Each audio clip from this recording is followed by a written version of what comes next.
Welcome to Grid Live Wrap-Up. South Point 400, Las Vegas Motor Speedway, using the high line up against the wall. Denny Hamlin, win number 60. IMSA Petite Moto Le Mans, big race in action, plenty to recap with that. And the great race of Australia, the Repco Supercars Series Bathurst 2025 edition, one we're going to be talking about for the ages. Hello, I'm Joe San Diego. With me, Kobe Lambeth from Grid Tonight, Tanner Smith, editor from the Pit Box Press, and Matthew Grove from Grid Network TV, working on the article recapping the NASCAR Cup Series race.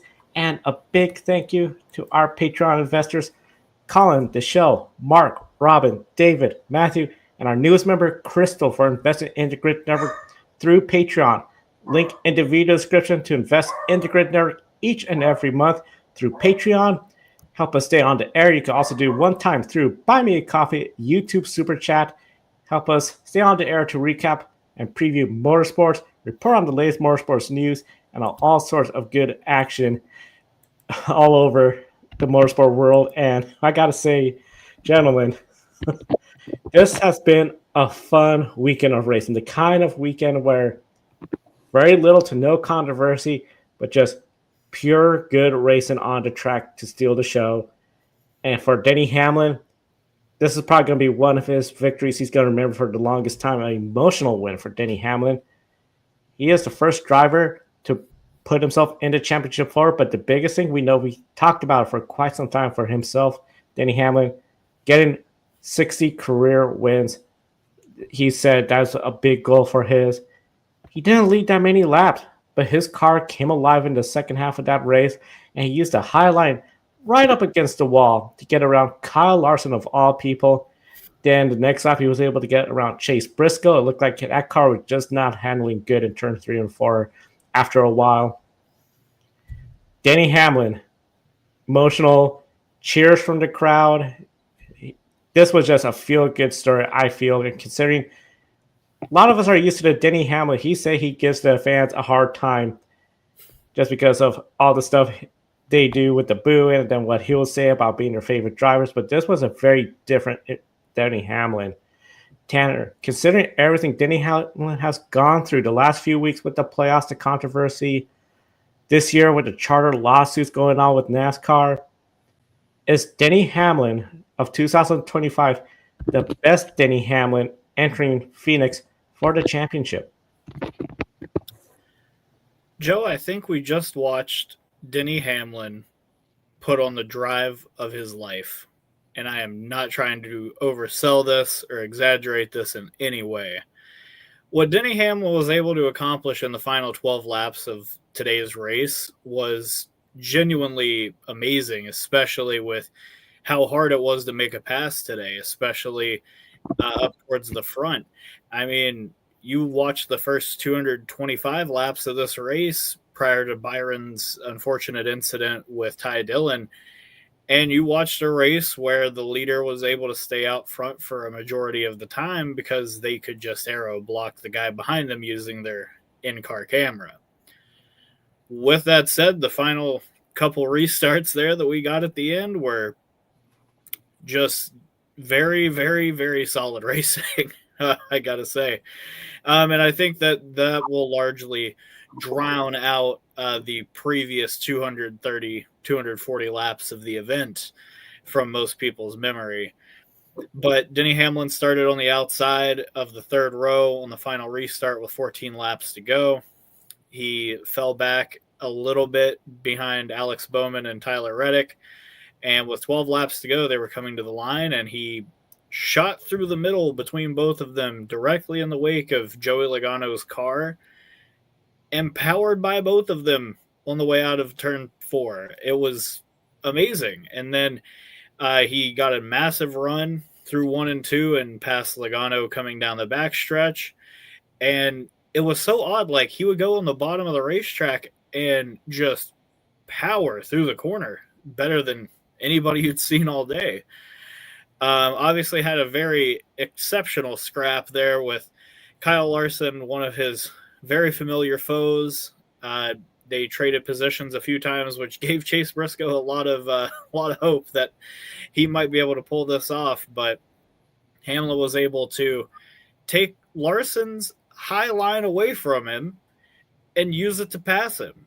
It was genuinely amazing. And within another lap, he completely blew the doors off of his teammate Chase Briscoe in the 19 car, coming down the front stretch to 5 to go. Like, I was sitting there with my wife. I was like, I think he's going to get him right here. And she was like, there's no way. He flew by down the front straightaway and never looked back. I, obviously did pick him for my pick a winner. This isn't exactly how I drew it up, but what we saw out of Denny Hamlin today was genuinely one of the greatest performances of his illustrious career. He has had many moments in these situations where he pushes too hard and completely loses track of what's happening in the moment. I mean, we saw this 2 weeks ago at Kansas, where he kind of lost track of what was happening and, ended his bid at victory as well as his driver's bid at victory. And it bit him, obviously. But today he left it all on the racetrack and, pushed all of his chips in there at the end of the race. And Denny Hamlin is the first driver to successfully punch his ticket to the round of 4 for the championship race in Phoenix. You really couldn't have drawn it up any better. He's going to get 3 weeks of preparation that the rest of the competition isn't going to be able to have. With all that said, to actually answer the question, Joe, I think it's really hard to say that this version of Denny Hamlin is not the best one that we've ever seen. Sure, you could go back to Texas, or not Texas, but just 2010 in general, where he put on 8 wins going into the final race and ultimately, completely choked that one away. You could also look at, I believe it was 2019, where he also had 6 wins and his team kind of blew it. Then you have 2021, where he didn't have as many wins, but he consistently grounded out, win after, or not win, but, top 5 after top 5, just collecting stage points like he was Pac-Man. It was incredible to watch him today. And if that's the Denny Hamlin we're going to get at Phoenix and in the courtroom, I think that NASCAR's got a real big problem on their hands. Absolutely. Yeah, absolutely. And just to bring it back again, guys, I mean, from the pre-race show, this is the guy. I mean, he looked at that mask. I don't have a Norman Osborn mask, obviously. But, it's just absolutely incredible what we just witnessed. And everything Tanner said was 100% on the ball. I messed up my hair pretty good there. But for Denny Hamlin to go out there, I hate to say the expression fine wine, but because I don't drink, so I can't say that, or I can't really confirm nor deny that. But the fact that he is still prime Denny Hamlin, it's at 44 years old, is insane. And granted, I know he's in Joe Gibbs Racing Equipment, but it's still, for him, what he was able to do today with Kyle Larson and beating him on the high side, like Tanner had mentioned. Even Kyle Larson gave him props in the interview. Was like, yeah, he did. He just got around him, and it was impressive falling back to 6th and just really moving through the field like he was on a mission, and he was on a mission to get number 60. And yeah, it's just crazy. Especially, we joked on the pre-race show, and if you're watching post-race and you didn't watch the pre-race, the whole Spider-Man thing had to do with some references in the pre-race show. So if you want to tune in on YouTube or something, Grid Network TV, you'll be able to find Tanner, myself, and Joe joking about that. But yeah, we joked as well about the charter lawsuit, so it's going to be one of the 2311 either owners or drivers winning, and lo and behold, Denny Hamlin got it done. So this is, I would argue, the best Denny Hamlin we've seen in quite a while, and it's scary. Now, this is the first time, is it the first time in his career that he's won the first race of the round of 8? Or did he do that? No, because Larson did in 2021. So I think for Hamlin to be able to have that extra 3 weeks, and Hamlin's a man of preparation, and I think he even said how many hours they were doing in the sim. For him to be able to do that and come out and win, I'd be worried if I were any of the other 7 drivers in the playoffs. or the other 3 who end up making the final, obviously. So, yeah, just what a crazy, crazy race for Denny Hamlin. Congratulations to him on win number 60. I know his father's not doing the best, too, so a little bit emotional on that. And so wishing his family the best as well. But, yeah, like all the stuff Denny Hamlin's going through. Damn, win number 60, tying future NASCAR Hall of Famer Kevin Harvick. So now all you got to say to Denny is look and say, go get that championship now. It's been avoiding him for way too long. And I think I've said this probably 47 times. Maybe we'll have to use AI to go through all our broadcasts when I say this. Denny Hamlin is arguably the best driver without a championship in the sport. And I've been waiting for the day to say he is the best driver, one of the best drivers with the championship, instead of saying he's the best driver without a championship. So in 3 weeks' time, it's a realistic possibility for Denny Hamlin. And why not? That's the question you have to ask Denny Hamlin is why not? Why isn't this your year? So he's got to go do something about it. So I guess we'll see what happens. But no, it's pretty awesome. Not just to pick a winner point, right, we joked about, but the fact that everything he's going through, too, to be able to just come out. It wasn't his best race. It was Larson and Byron, and then even Briscoe was up front. But it didn't matter because Denny Hamlin in that AM/PM Toyota Camry got to the front on the high line. Low line didn't matter. He was racing on that track. A one-groove track traditionally became any groove for Denny Hamlin, and he got it done. So congratulations to that Joe Gibbs Racing team on especially Denny Hamlin on win number 60. Win number 60, and Denny Hamlin, the fact that he's got this win, that team could just focus on Phoenix. He's still going to go out there and race hard, and he's good at Talladega. He's good at the super speedways. Martinsville, he knows how to win there, so he could be a big threat. And can you imagine if he sweeps this round? I mean, that would be a statement that would really get a lot of people talking. But one of the big things I'm looking at is when it comes to Denny Hamlin, is this the best Denny Hamlin? The only one I could think of to me that stood out, I believe, was 2019 Homestead, where he was in championship contention until the pit crew put that big piece of tape on the grill, and then his car started overheating, took him out of the championship hunt. I feel this Denny Hamlin, he looks better throughout the regular season, the start of the playoffs, this last round. It looked like it was going to be the same Denny Hamlin to screw it up, lose focus from Kansas with that mess, the Roval being involved with the Ross Chastain mess, New Hampshire. It just looks like, okay, this is where he's going to get eliminated. Gets the pole. Wasn't much of a factor until the end when it mattered the most. What a move by him. He raced very hard every way to get that win. He is now securely in the championship for your top 4 in the stands. Kyle Larson in second, plus 35. Christopher Bell, plus 20. And Chase Briscoe at plus 15. Now, of course, while we talk about Hamlin's finish, the big story, a name I didn't mention, not in the top 4, William Byron. He had a hard crash today. Coming out of turn 4, he was hugging that white line.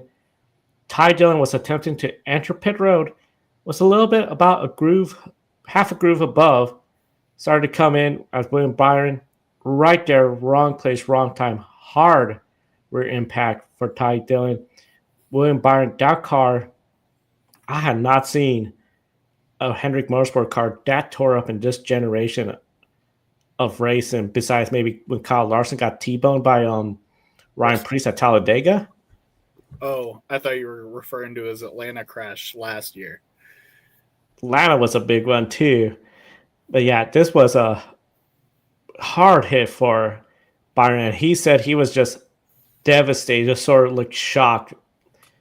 He looked shooken up in that interview after getting released from the infield medical care center. And he was the third retirement of that day. We had 38 cars, so while Ryan Blaney finished 38th, still 36th place finish for William Byron. When it comes to the charter teams, there's 36, and a lot of times we have a 36 cars on the field. So not a good day. Minus 15 below the cut line. Matthew, the incident that I think a lot of people will be talking about, especially if he doesn't advance, are going to point their finger at. It was this moment the championship slipped away. Was anybody at fault for that incident between William Byron and Ty Dillon? I feel like it's the spotters in the sense where we don't know. Obviously, it's he said, he said. Ty Dillon saying his spotter relayed the message. Ty Dillon's spotter saying he relayed the message. The 24 spotters saying we didn't get anything. And Byron saying, as far as he knew, he didn't get anything. And obviously, Ty Dillon didn't put his hand out the window. They showed that on the broadcast.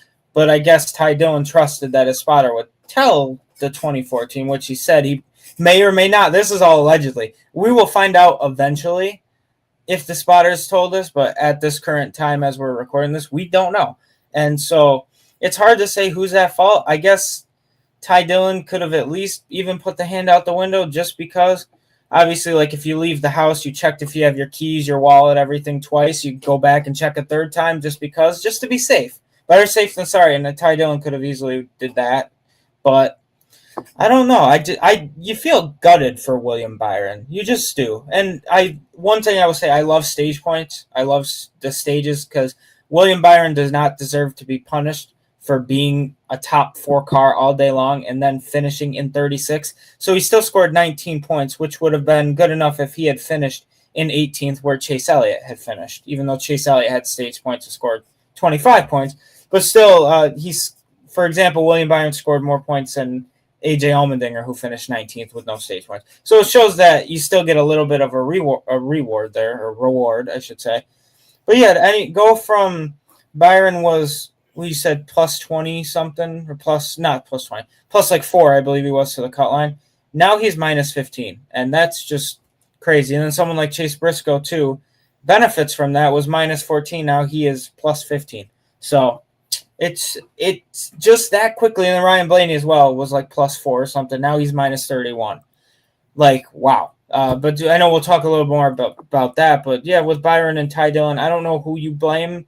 I think you blame the spotters in a sense, but we don't know the information unless it's proven right there that the 10 spotter told the 24 spotter, or maybe he forgot.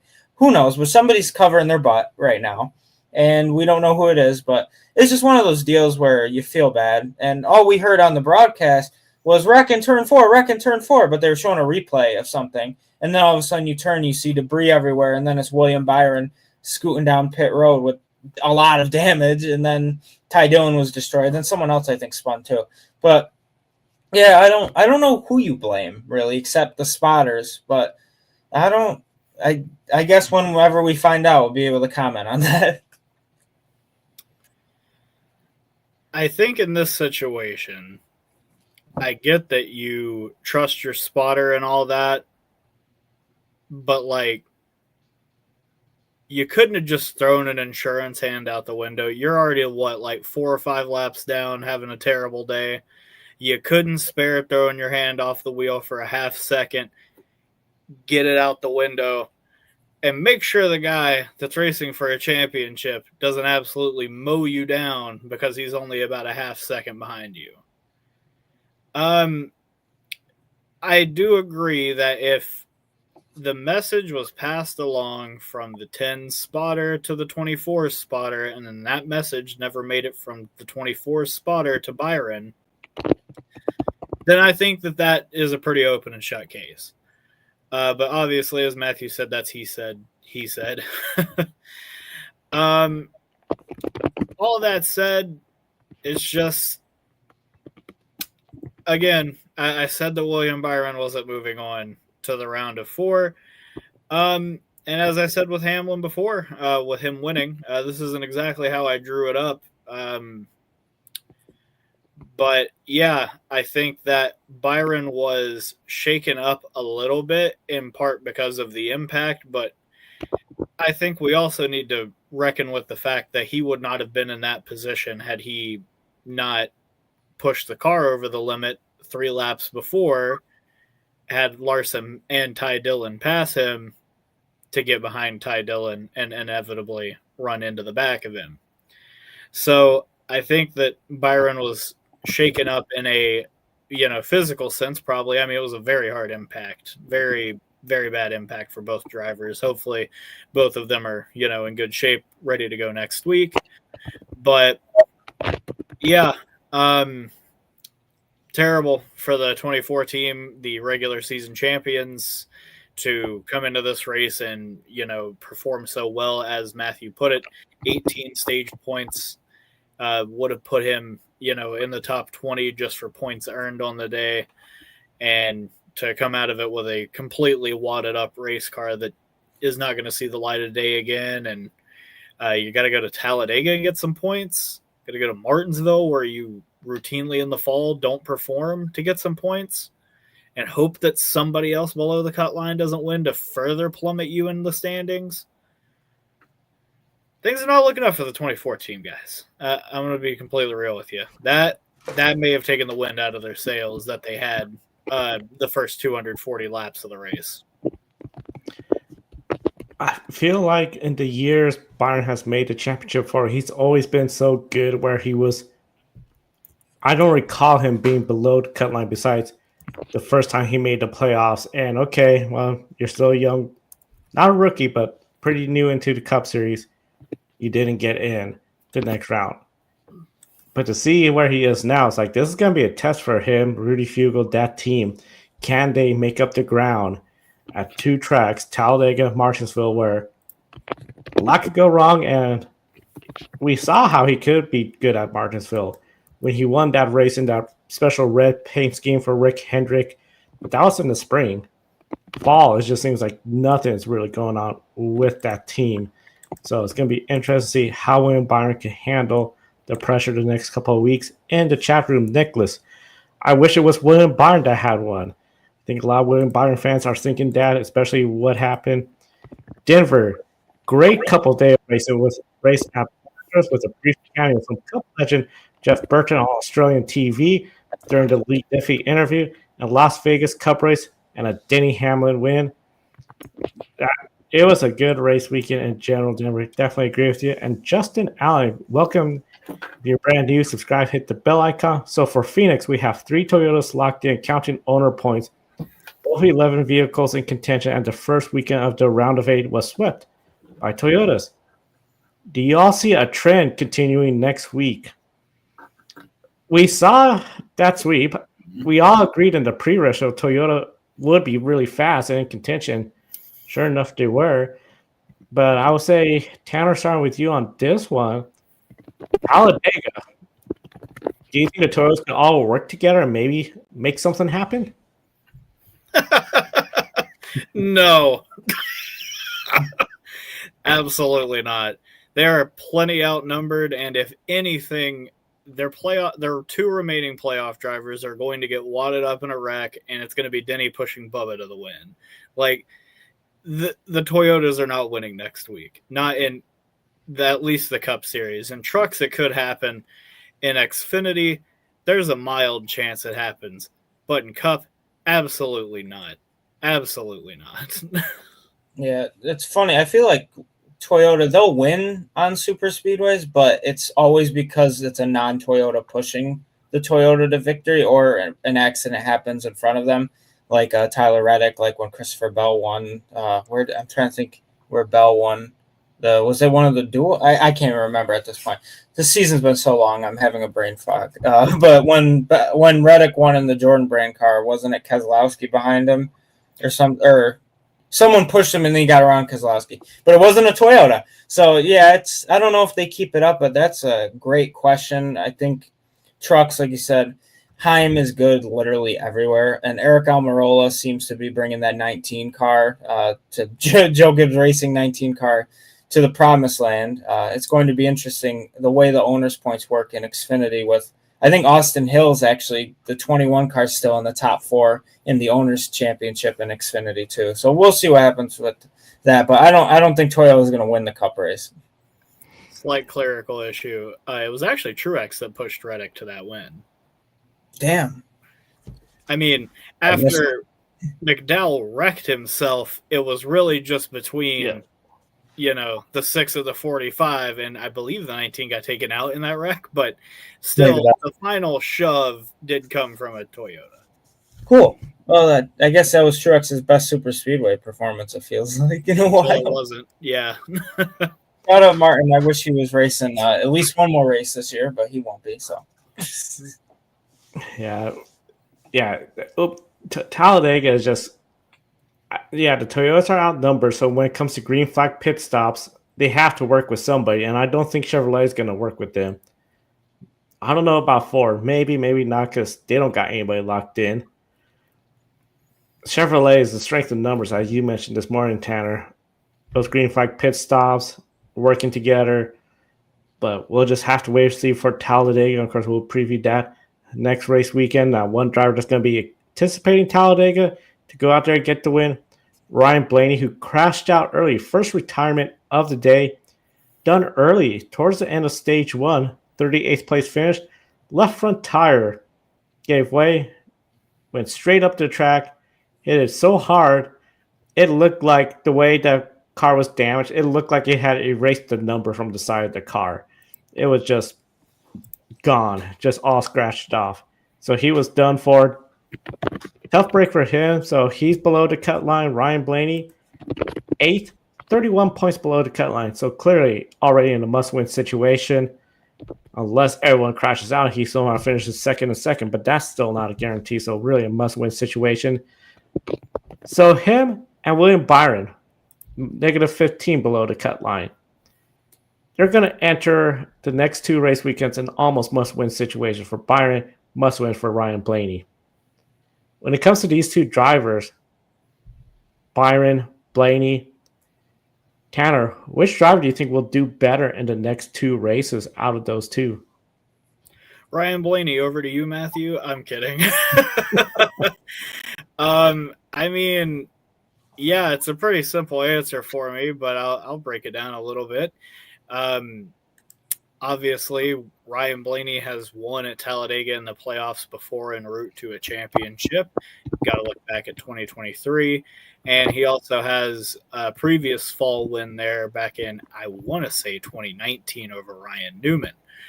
So not only that, he's got, I believe, a different win from a springtime race in 2020, and just in general is one of the more deft restrictor plate super speedway style racers in the field. Obviously, look back at the last 25 laps of Atlanta in the spring this year to see that in action, where he went from 30th to 4th in that short amount of time. Not only that, got to look at Daytona earlier this year, where he won the playoff cutoff race in spectacular fashion, going from, I believe, 14th to 1st in 2 laps. So Ryan Blaney, very deft on those courses, knows how to get the job done. But you also got to look at Martinsville, where he is the 2-time defending winner of that event and is easily one of the better short track racers in the field, especially when it comes to managing tire life. So with that said, I'm going to conclude this by saying that William Byron is much like any other good tree. He unfortunately is a bit deciduous at this time of year, starts losing his leaves, and unfortunately today he got a big branch cut off of him, but it's not looking good for the 24 team, and these next 2 races don't exactly bode well for them, though I will say for some reason he does keep finding himself in contention at the end of these Talladega races, mostly just by staying in line. So it is entirely possible that the man that pushed Blaney to that win all the way back in 2023 could be, pushing himself into the championship 4 if he can go out and win next week. But I still think that those results are pretty unlikely. I am going to be very bold here. And just for, I guess, poops and gigs, because I can't say the word that William Byron said on national television on the broadcast. But I say neither of them do better because they both win the next 2 races and both lock themselves into the championship 4. I think that I'm confident still with those picks. I don't care how far Ryan Blaney's back. It's Ryan freaking Blaney. And William Byron, for some reason, shows up in the round of 8 and makes it into the championship 4 the last couple seasons. And if you look, you go to Talladega. No, he hasn't won here in the next-gen era, But there is nobody better at Talladega in terms of finishing these races, in terms of getting stage points, getting points in general, than William Byron. William Byron has an average finish of 7th, while the next best is Chase Elliott at 10.9. Byron has 3 top 5s here, 5 top 10s, and has never finished outside the top 15 at Talladega in the next gen era. So why wouldn't I be confident in William Byron to say, let's shake that off, like Taylor Swift says, and let's go and get a victory here. And then you look, which obviously Ryan Blaney's really good there too. Then you go to Martinsville. Ain't nobody better at Martinsville in the next gen era than Ryan Blaney. Ryan Blaney's average finish, 4.6. He's got 2 wins, 5 top 5 finishes, worst finish of 11th at Martinsville. So I say the same thing I just said about Byron. Why wouldn't I be confident in Ryan Blaney to go out and win that race in commanding fashion? So I think they both will get in. I do. I think that battle for that last cutoff spot is going to be between Kyle Larson and Christopher Bell. And I'm very confident. I'm more confident in Ryan Blaney than just like Tanner is than William Byron. But there is a reason why William Byron wins the regular season title, and he was the 2023 NASCAR grid rating champion, because he can be consistent. It's just he falls off the face of the earth. And I think he can climb himself back up. And he showed today that he's still got it in him. I know we joked about how he does fall off during the middle of the season.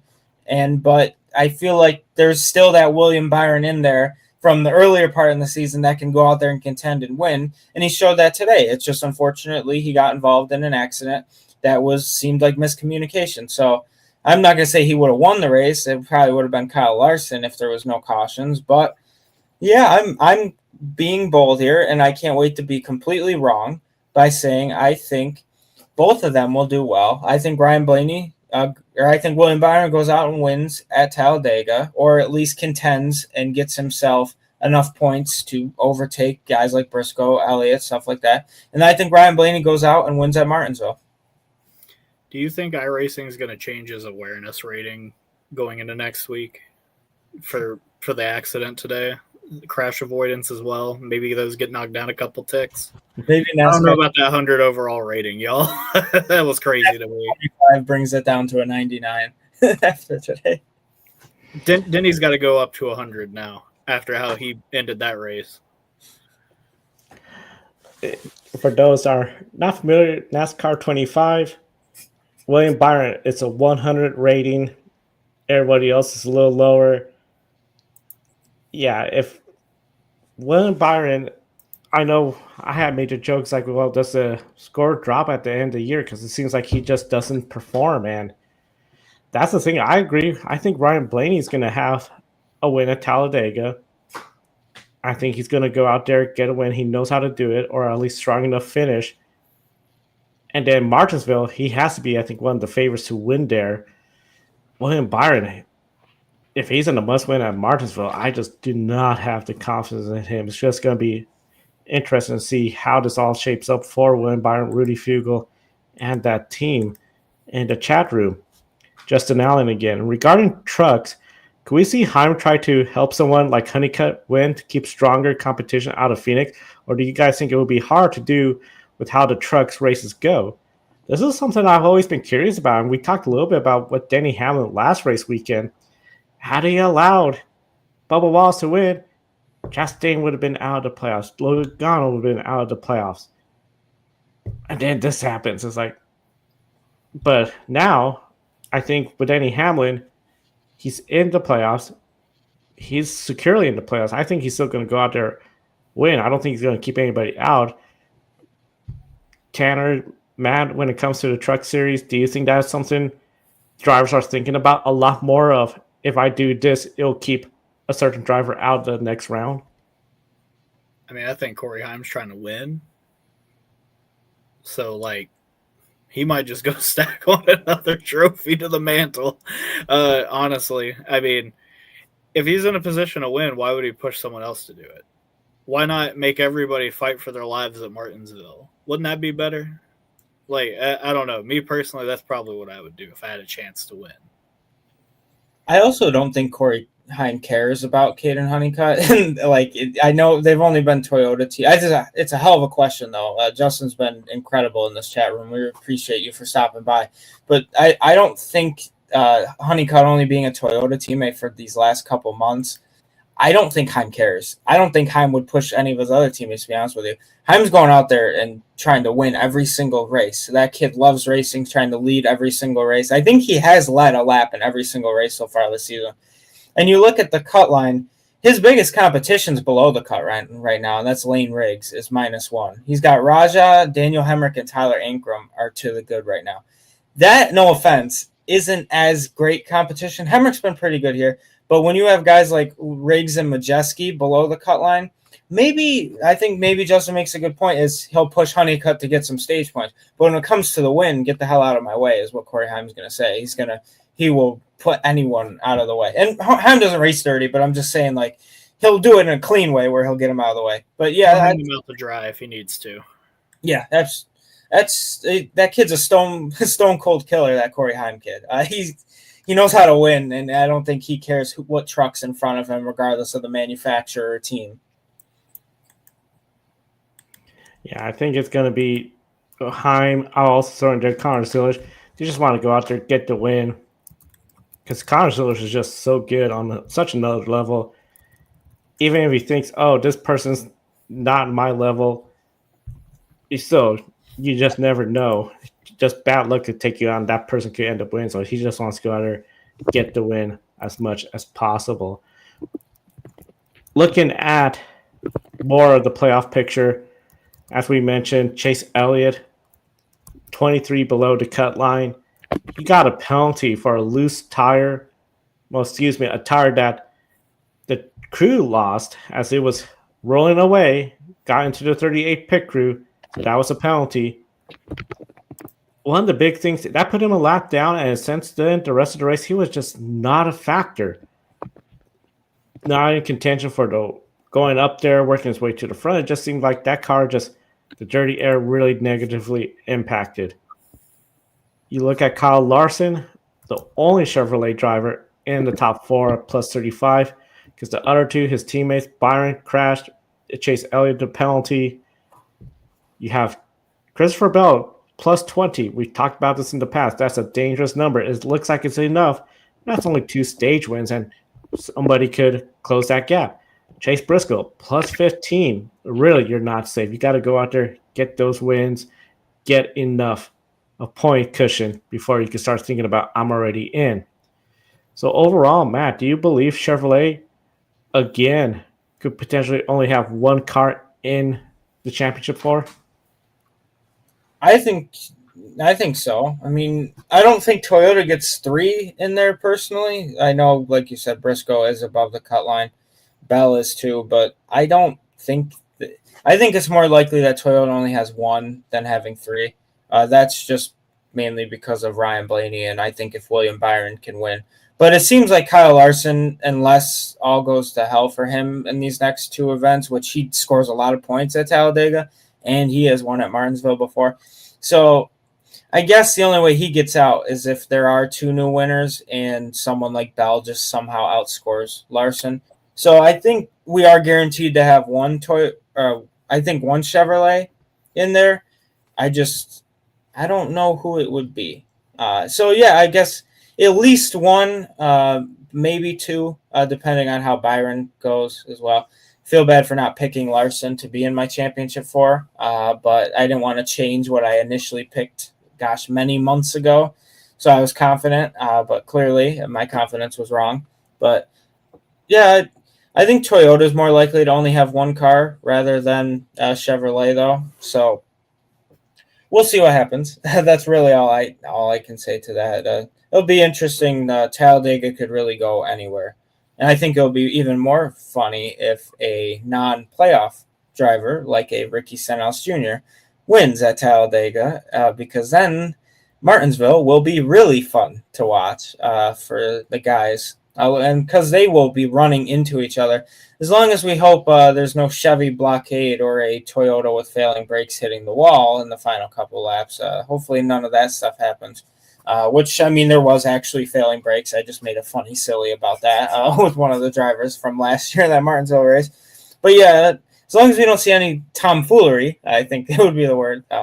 It'll be a fun next couple of races, because Martinsville is really sometimes boring, and then Talladega gives me anxiety because you never know what's going to happen. But yeah, that's all I got, guys. Tomfoolery, man. Come on, keep it on a track. Chicanery was right there. Anyhow, as far as the likelihood of a Chevrolet and a single Chevrolet making it to the championship round, I would say that it is somewhat likely. But I think what is going completely underscored in all this is, okay, let's say Kyle Larson, Chase Elliott, and William Byron all get wadded up in a wreck on like lap 58 next week. We could be running into the possibility that none of them make it into the championship race, and we see a championship battle between either 3 Gibbs cars and 1 Penske car, or 2 and 2, and that'd be a very interesting sequence of events, let me tell you that. Rick Hendrick has never not made the championship 4 in the next-gen era, so you would like to think that he'd probably want to do that. So with that said, if I still had to put my money on any of those 3, it's Larson, as I mentioned in our pre-race today, and as I said at the top of the season with Gay Racing Podcast, I believe Larson is the best that Hendrick Motorsports has to offer. That 5 team, when they need to really buckle down and get a good run, they can go get it. And that's just something I have never been able to see out of the 24 team or the 9 team, outside of the 9's obvious 2020 championship run, where they did in fact pull 2 exact good runs out of their hat in their pursuit of that title. With all that said, I think that it's entirely possible we only see 1 Hendrick driver make it, and I think had you said that coming out of last week, I don't think many people would have agreed with that, considering how well Larson had run and considering Byron's stockpile of points and just generally how he runs at Las Vegas. But the NASCAR playoffs and its flawed nature showed itself in its truest form today, when Byron, in the most perfect display of how completely zany and unpredictable motorsports is, took Byron's race away from him in the cruelest way possible, with it finished just in sight. So it'll be interesting to see how they respond, especially the 9 team with their tire struggle on pit road. Their pit crew just seems to keep shooting themselves in the foot. So frankly, I wasn't all that surprised, but at the end of the day, it'll be interesting to see, like I said, how the 9, the 24 respond, and if the 5 can survive next week. Next week's going to be a lot of fun. Talladega Super Speedway. In the chat room, Justin, one more for you guys. For each series with the remaining playoff drivers, would be the biggest upset winner for next weekend. Upsets in the sense of least expected for Talladega. If I got probably. Who'd you say? Chase Briscoe, probably. Like, he's never shown like tremendous pace or anything at these kinds of tracks, and isn't usually up at the front. He's also, again, talked about it before, at a numbers disadvantage with him being in a Toyota. I mean, that's probably the guy I would lean toward, because, you know, Bell obviously won Atlanta earlier this year, and I'd say everybody else in the field has won at a plate track. He hasn't.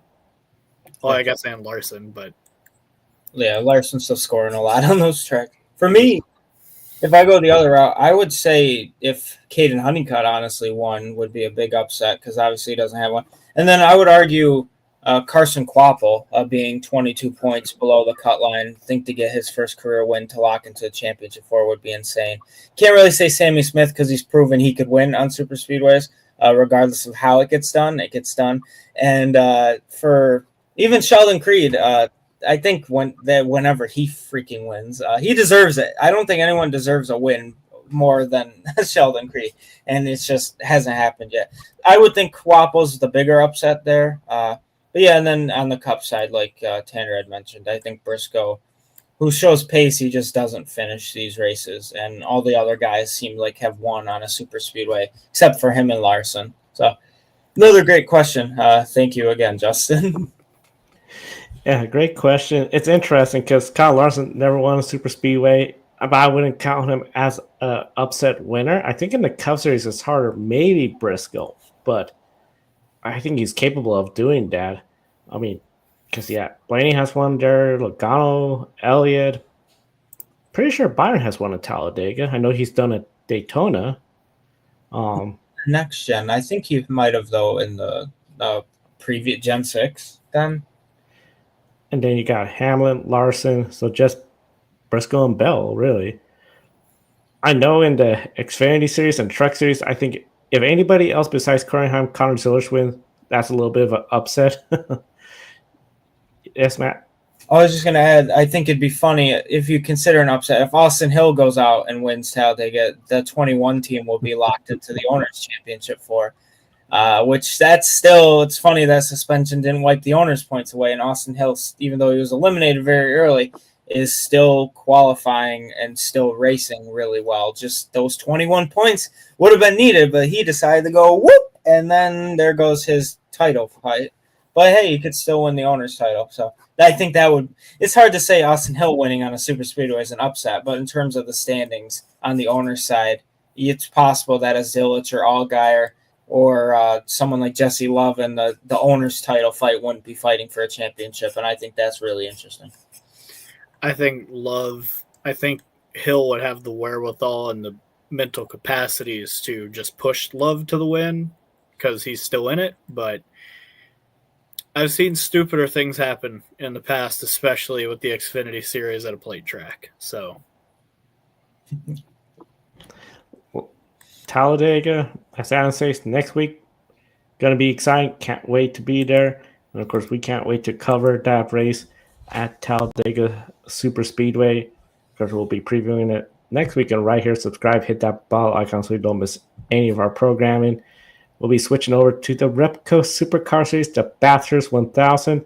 Before we do that, shining moment for you, Matthew, because we know you got to go off, finish up your work, and we'll let you go. But what's your shining moment? Yeah, crazy. This is probably the least amount of a story I've completed before a show, so I'm excited to get back into it. I got a lot more knowledge, especially with talking to you guys. My one shining moment, I think, besides Denny Hamlin obviously winning, I think motorsports in general just had a hell of a weekend. And I think if we put that perspective, this is one of the first weekends where I think there was excitement on every level, whether it was in the Bathurst 1000, which I didn't get to see any of it, but you guys were saying it was one of the best in the last decade. So that's pretty awesome. And then IMSA, another incredible race. Love IMSA. So, yeah, I think in the NASCAR, obviously, the Hamlin 60th win's pretty incredible. So that's probably one of the main shining moments. But I think overall, motorsports had a hell of a weekend. And hopefully they can keep up the momentum, as in I mean the entire anything with 2 or 4 wheels heading into the end of the season, because we are getting close. It is mid-October now. Scary. But yeah, those are my multiple-ish one shining moments.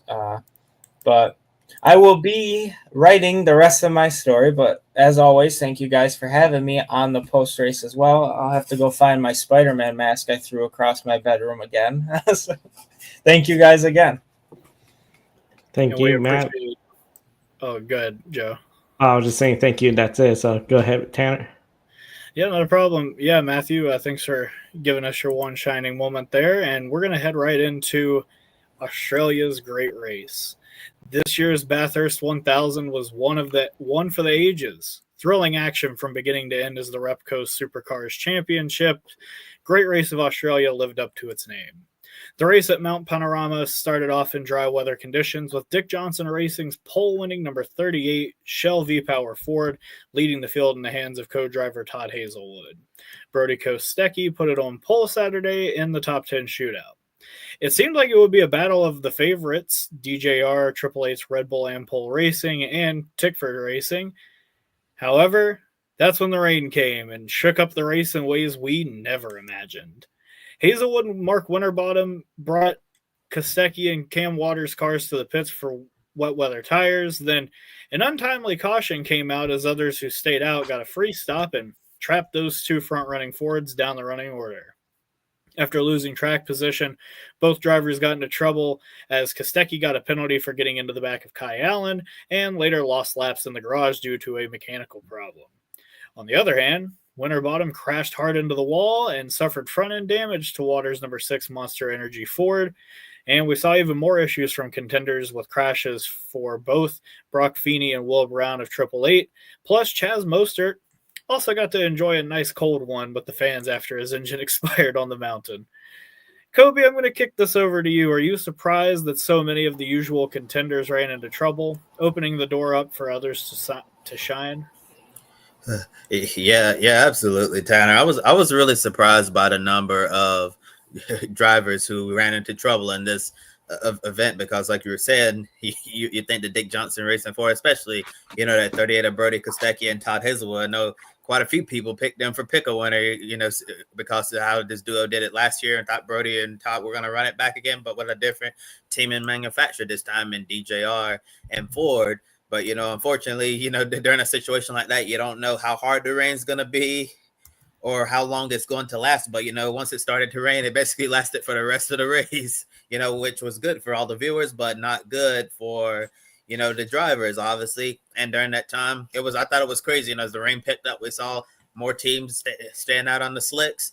And then, obviously, the Hazelwood and Winterbottom's team thought it was best to come pit during that time, and then they got the untimely caution. Sometimes that just happens in motor racing where you pit and then you get caught up by the caution, and for all the teams that stayed out that extra lap. And so I'm sure they were very happy that they did that because they ended up, like you mentioned, getting that free stop.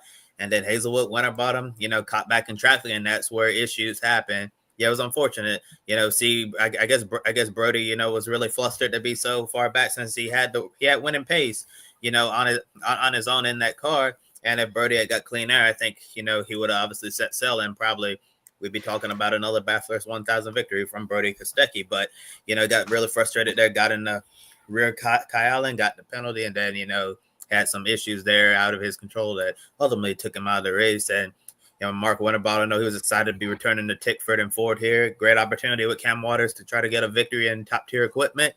And, unfortunately, just made a mistake there in those treacherous weather conditions. And then send the two AAA Red Bull-sponsored cars get into trouble as well. I was really shocked by that. Will Brown absolutely destroyed his car. And then Brock Feeney, what a heroic drive by him. He was a couple of laps down, and then with so many cautions happening, ended up taking, I guess, their version of the wave around in supercars, got back on the late lap. And Brock, he was way down the running order and had a real hard charge there at the end to get up to sixth place, which was, just remarkable for someone who, who had crashed his car. And, car was obviously not as fast as it was before. But seeing so many of these contenders run into issues, I'm really glad to open the door up to, talk about some of the other drivers that we don't traditionally get to talk about on this show, because it's usually been, well, so far this season has been the Brock Feeney show, and we usually talk about him every single show, and so it's hard to find time to talk about other drivers since it's really just Brock Feeney dominating. So with him and all these other having issues, really glad we could have the opportunity tonight to shine some light on several other stories that we don't usually highlight. This race, it was fascinating. The fact that we saw the early trouble for some of the favorites really shows how this race, no matter how good you are, how many times you've won this race, every single year it's a challenge. And it's not just your competition that's the challenge. It's the racetrack. It sort of reminded me a little bit of how people will say, Darlington, you're racing the racetrack, you're racing the competitors. Mount Panorama, the conditions of that track, how long it is, the elevation changes, the weather, this just adds all to a perfect test for the drivers. And on top of that, you have co-drivers because it's such a long, enduring race.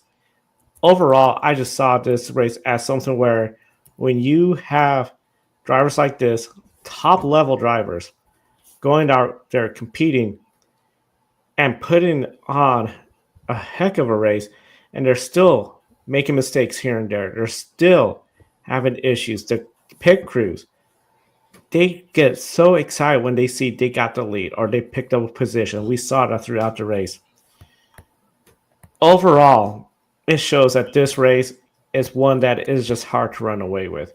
You may have the perfect setup and you could dominate a race, but it's still going to be a lot of work. You're still one mistake away, especially when you're going up the hill and down the hill and you're surrounded by concrete walls, no runoff, elevation changes, blind corners.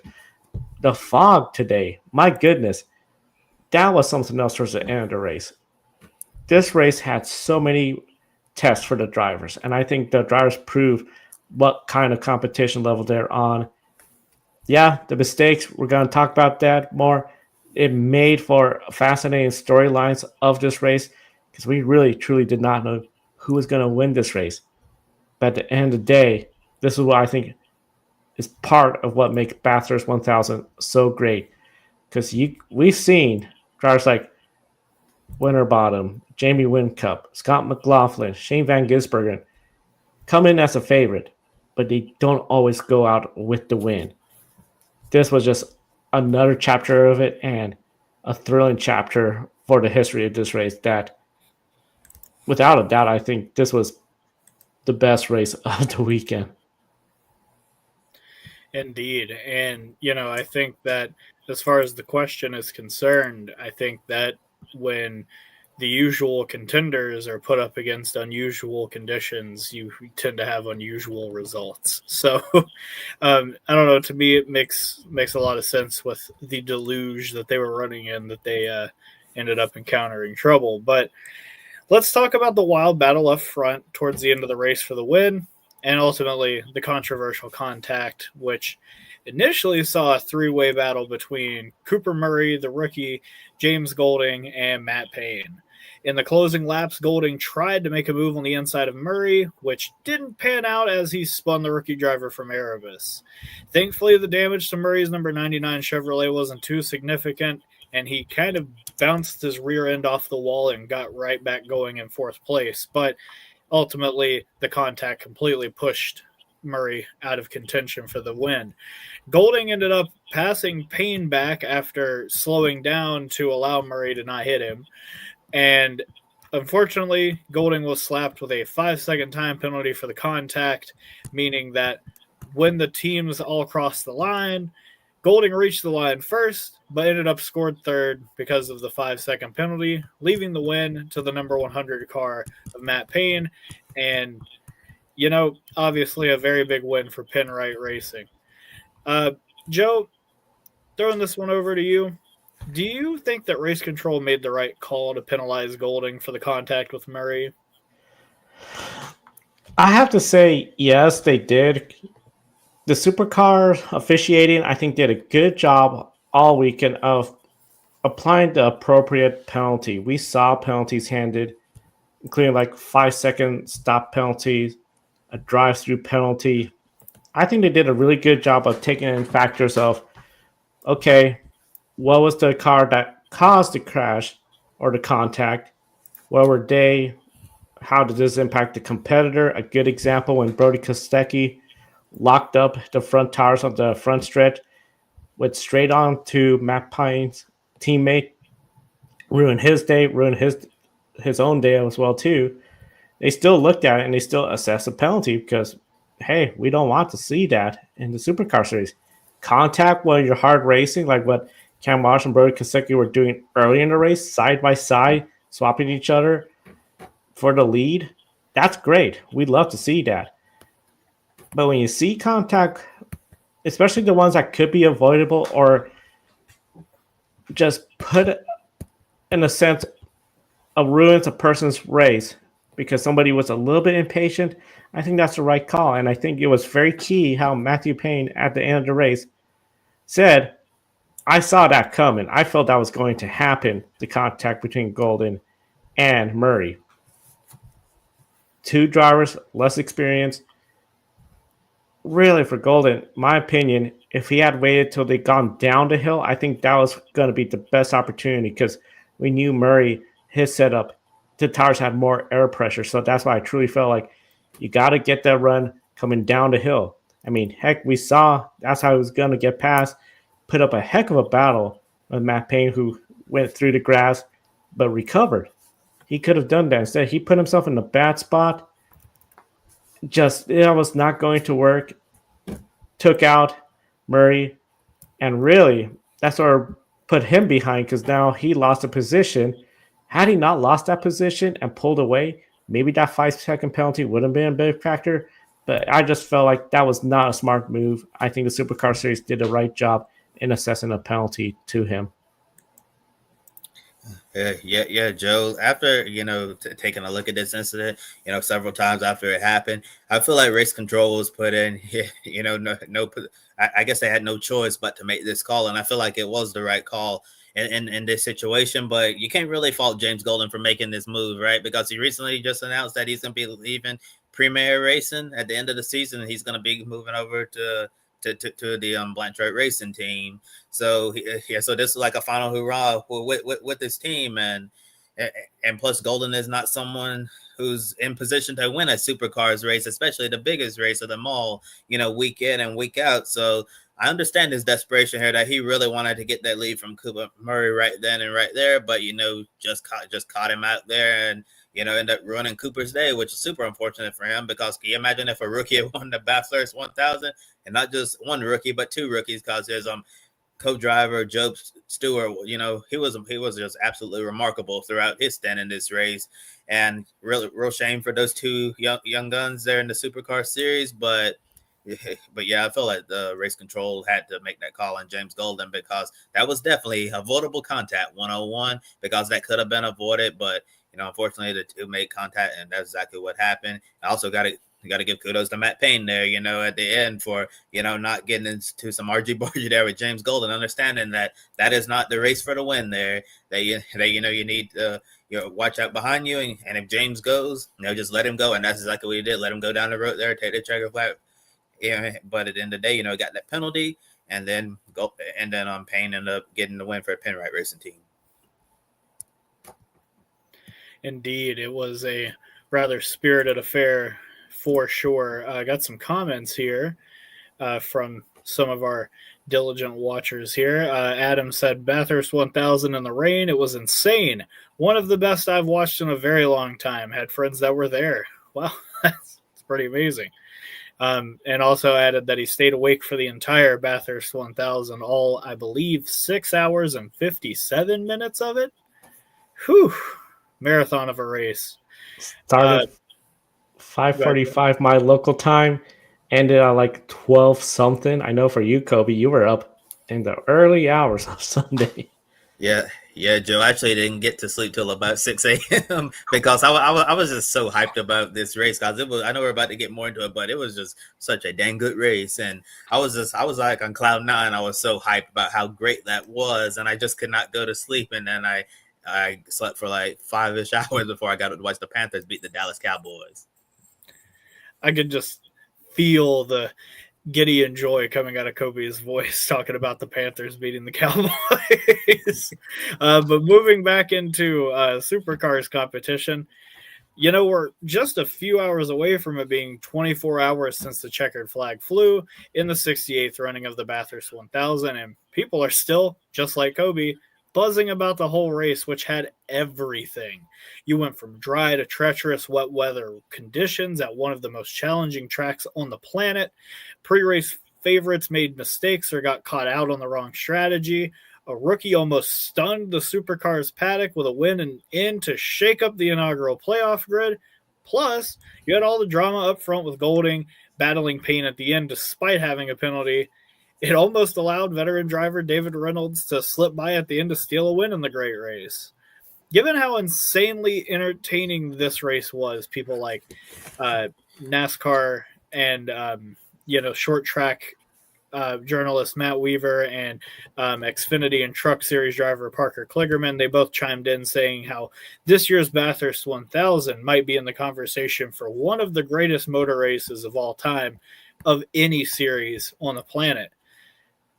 Kobe, I know that sounds like a lot of, hyperbole, but Was this Bathurst 1000 one of the best races you've seen this season in 2025? And should it be in the conversation with some of the greatest races we've ever seen? Yeah. Like when we're talking about like the best of all time, I'm always very cautious, that I don't like oversell, like what's going on here. But I think that in this rare case, that hands down, this year's Bathurst 1000, it wasn't just the best race of the supercar season in 2025. It wasn't just the best race of all the series we cover here in the Grid Rank and the Grid Network, of the season, but I truly believe that this was the best race anywhere on the planet Earth in the year 2025. It was just a spectacular race. You mentioned it, Tanner. It had absolutely everything. Race started off in dry conditions, so you're expecting the favorites are going to go out there and win it after last year's Bathurst 1000, which was honestly quite a snoozer.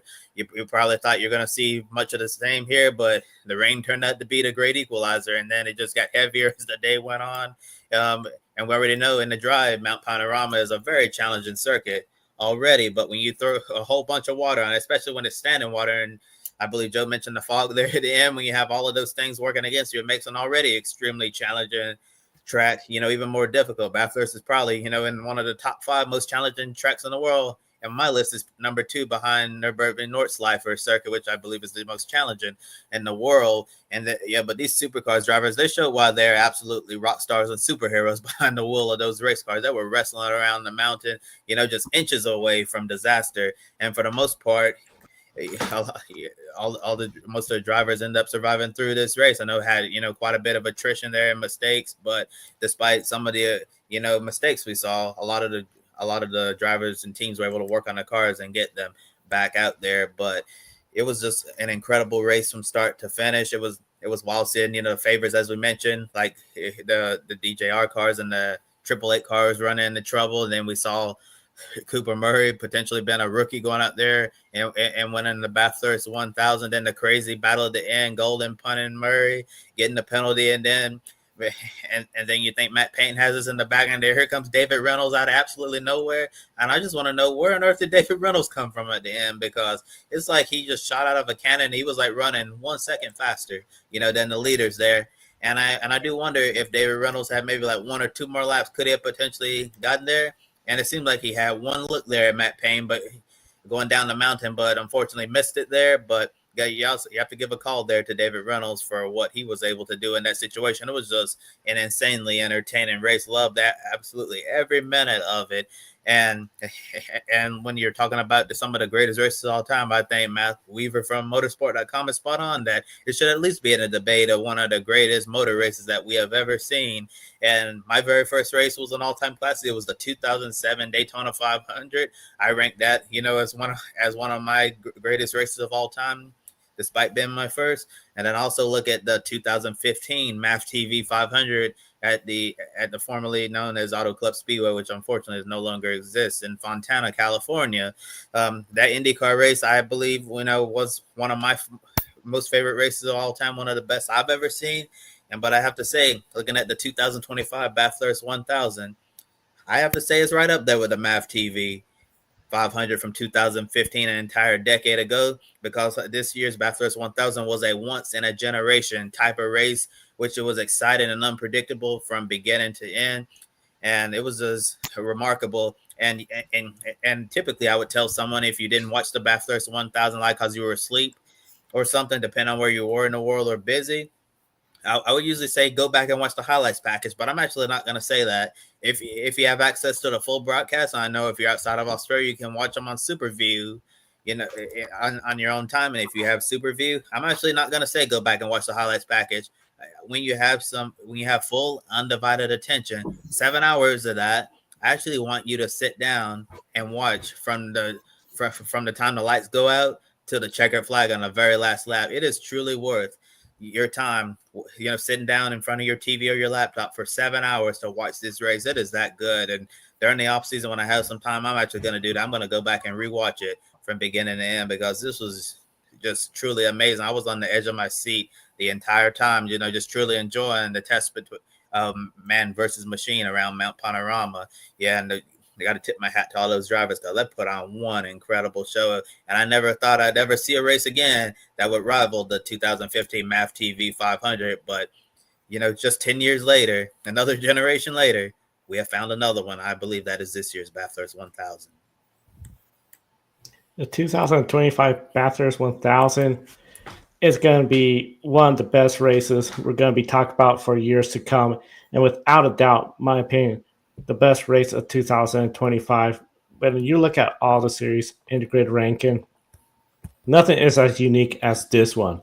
The Supercar Series, yes, they have a couple rounds where they have two drivers, the co-drivers, but nothing as long as this. 6 hours plus in the car, making pit stops from fuel, tires, strategy.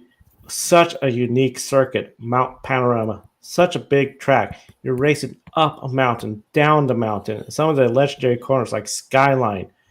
Oh my goodness. This track has it all. The series that raced there. I mean, the last couple of years, the Bathurst 1000, a bit more on the uneventful side. But we still have seen years where, I believe it was 2021, where we had that little echidna, that little Australian animal on the track, brought out the first safety car period, and then it became a safety car wreck fest the rest of the race.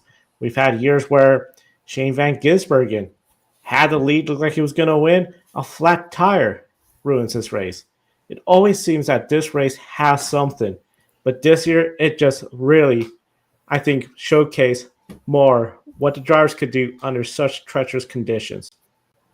First 20 laps, no issues. I believe we went the first 2 hours, no issues. And then we got that first safety car period. The weather was coming. What made this race really stand out was we saw great racing on treacherous conditions with little to no mistakes. Yeah, there were still mistakes here and there. Brody Kosecki going out of the race. Cam Waters going out. Will Brown, I have not seen a Triple Eight car that destroyed in a long time. We just had great action all day at this race.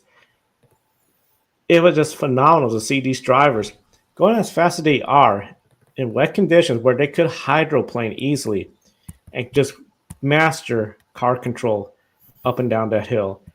The battle for the lead with the last three drivers of Murray, Golden, and Payne. As we saw, Payne went off track, came back, got it back together, put on a drive to get the position.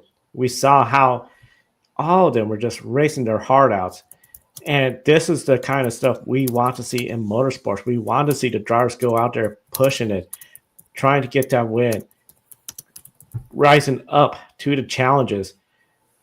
My goodness, this was just one of those races where it wasn't just an eventful race and then we had, at the end of the day, an exciting finish. We had an exciting finish.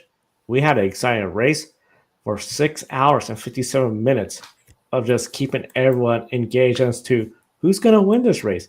Because there was a lot of times, Kobe, where we're just like, we have no idea who's going to win this race. It almost became a little bit of, sometimes we felt whoever was winning had bad luck, which is part of motorsports. Mechanical failures happen. But it was just so dang good, this race, just from start to finish, and well worth missing all that hours of sleep.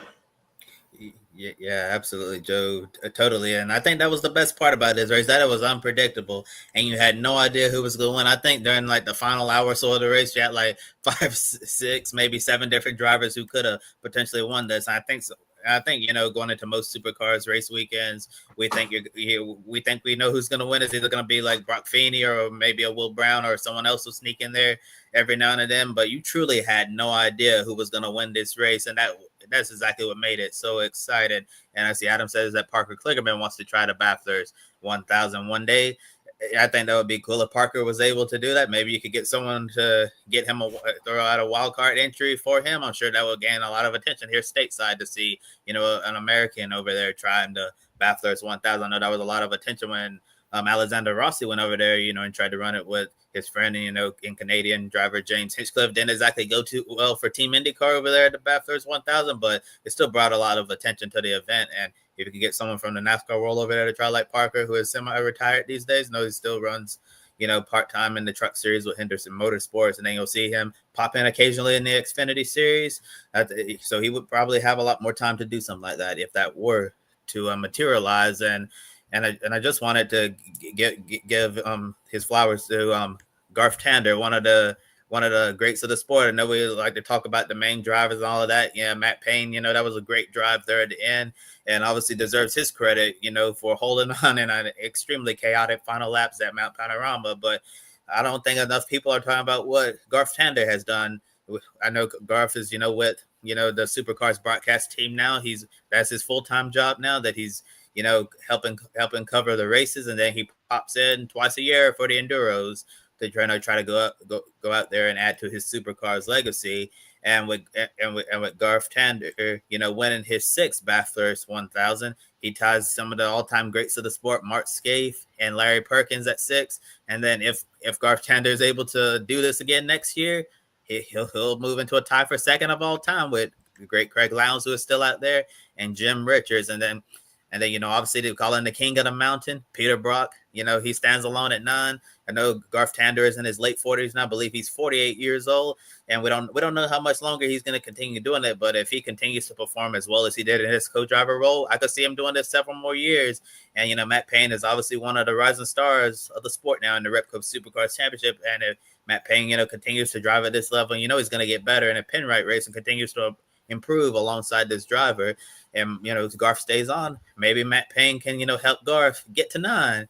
And maybe Ty Peter Brock be King of the Mountain. But I guess it just obviously obviously comes down to what happens in these races, because this was super unpredictable. It was not a straightforward race, but I don't think enough people were giving Garth Tander enough credit for what he was able to do and the great accomplishment he has done at the Mountain this weekend. Because if you're tied with Larry Perkins or Mark Scaife, you've absolutely done something in this sport. And Garth is already a legend of supercars, and he's just continuing to add to his legacy. So well done, Garth. Indeed, hats off to a legend of the sport. Going back to our next section here, with the Bathurst 1000 being the premier crown jewel event of the Supercars calendar every year, it also served as the site of the newly formed regular season finale prior to the inaugural finals kickoff on October 24th through 26th in Surfers Paradise for the Gold Coast 500.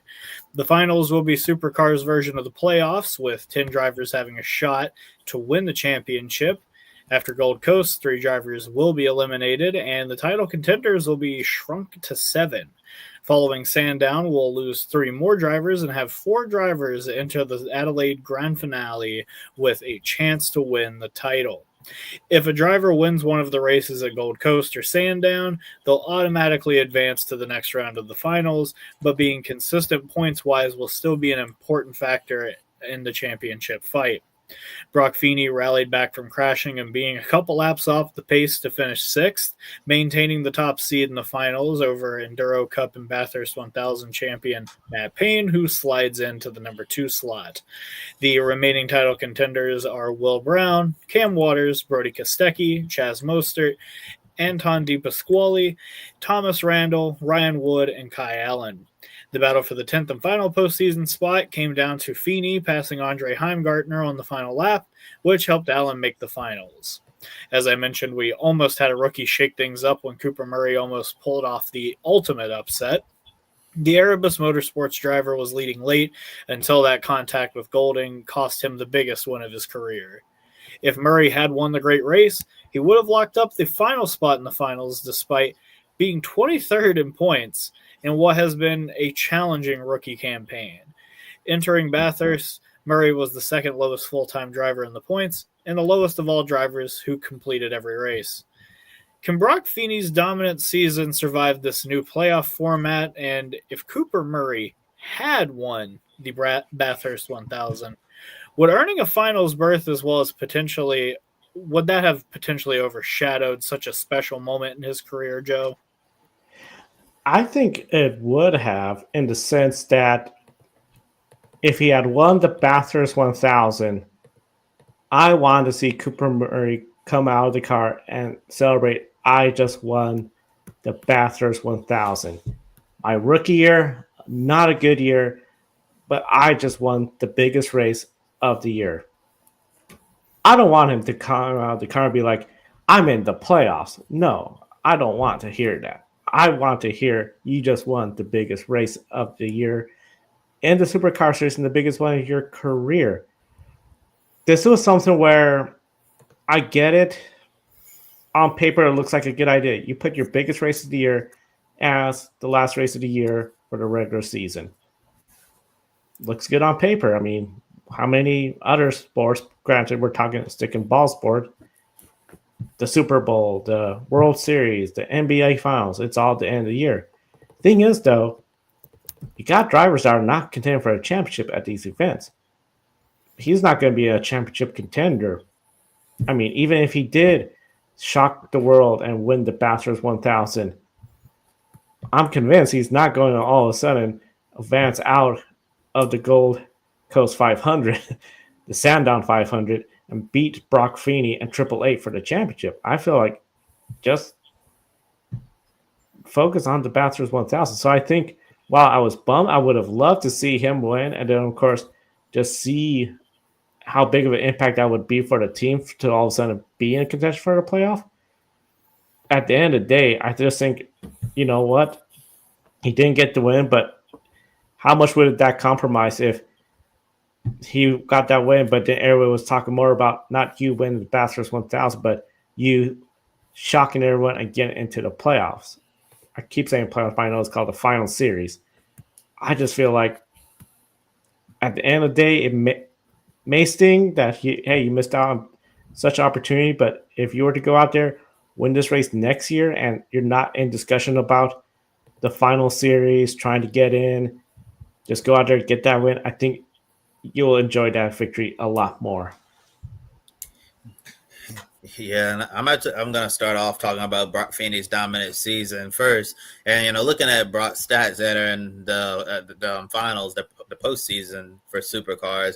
Brock has 12 wins and 14 poles, and it was really crazy when they were like talking about all these final scenarios on the broadcast. That if Brock Feeney hadn't recovered from the crash he had, from 2 laps down to get back on the lead lap and barely finish outside the top 5, can you believe Matt Payne would have been the number 1 seed heading into the finals?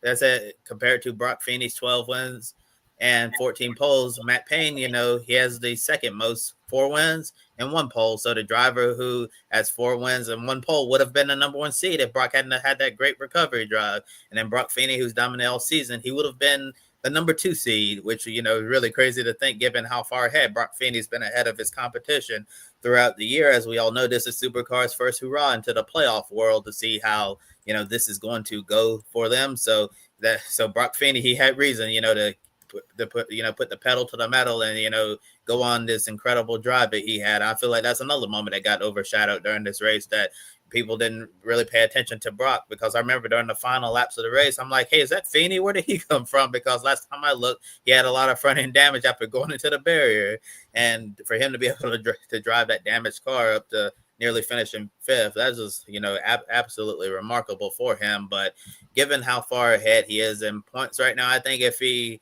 doesn't have issues like he had at Bathurst, I think he should be a lock to go to the Adelaide Grand Final.